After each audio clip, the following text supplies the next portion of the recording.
Next up, we have the state of play that PlayStation had last week. PlayStation VR2 just launched. If y'all watch our video, a lot of y'all haters out there were giving us all kinds of shit about, y'all don't know what you're talking about. This game, this headset's so powerful. It's so cool. And it's going to be amazing. I don't give a shit, okay? Because PSVR 2 is out, and there's nothing to play on this damn thing. Yeah, there's absolutely nothing. Call of the Mountain got like okay reviews, and that was their flagship game. There is nothing to play. They got a bunch of stuff you've already played before. Yeah. And then Call of the Mountain. And in here, they had an opportunity to be like, y'all, go buy this headset because look at all these amazing games we have. And instead, we got 5 games that look fine.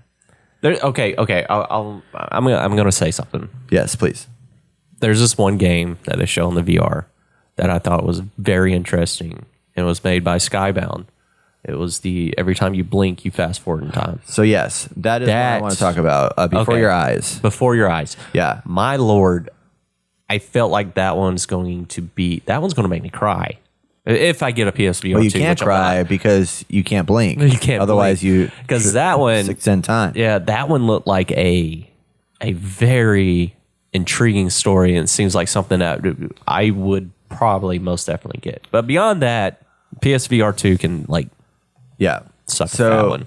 Before Your Eyes is an indie game that's already been out. It came out regular game. It was like an indie darling years ago. That's what I and it was really, really popular. And I never played it. I wanted to play it. I never got into it. I'm really sad about that. But it's like every time you blink, and the way they did it was that you had to have a webcam to play it.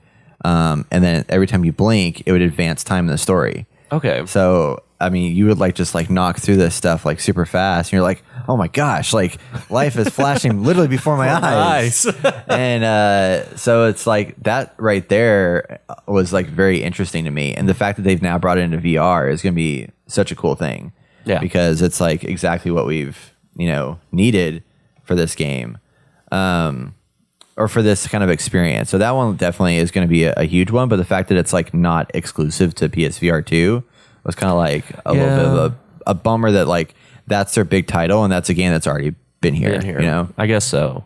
I mean, yeah, they dropped a lot of PSVR stuff, and I was just like, dear Lord, I don't even think it's I don't know. I was watching some of it, and none of it seemed interesting. You know what I mean? I was just I wasn't blown away. I wasn't oh, I need to go get a PSVR 2 right now because this game's coming out.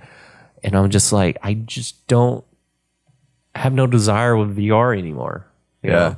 Even with my Oculus Quest, I'm just kind of the graphics aren't there, and I have to have a certain amount of space to play it. It's just, I don't know. I think it's just a niche that is not feeling it. I'm not feeling it. Yeah, it's definitely, I still definitely enjoy VR, but I literally don't touch it near as much as I used to. Yeah. And it's just not something I'm okay, I want to, especially now, I just recently got a new couch and everything, and it's I have less play space to operate in now. So it's you really have to rely on that play space to get what you want, which, that sucks. And then it's just the fact that I think the biggest fail of this PSVR 2 launch is that there's no backwards compatibility. I find that odd. I find that so super odd.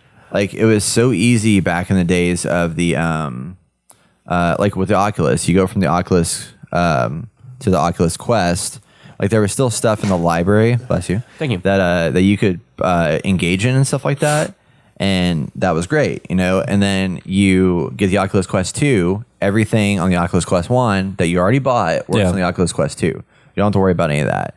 Here, it's well, now you got to buy all these games all over again, which I understand, the games are better, they've changed and stuff like that, but for a platform that, well, one, we're in the modern age, and then second, for a platform that the first one didn't get a lot of, it got a lot of sales, but it's very niche sales compared to a PlayStation console. Yeah. So it's in order to maximize your hardware sales, you'd think you'd make it to where you just pull that library over. That was the whole thing that made PS5 so cool, was that they brought 20 or 30 games over into their PlayStation Plus collection, that you can then play right off the bat and experience those new visuals and stuff like that. So that was great. That was an awesome thing, because the second I booted it up, I was like, okay, let's download these games that have like PS5 upgrades. And this one could have done the exact same thing. Like, give us freaking Beat Saber is absent from this system right now. Really? Like, Beat Saber, that's a perfect way to show off the visuals, and it's not on here yet. And it's just so strange to me that they did that. But anyway, that's nothing here nor there. That's just part of what they had. But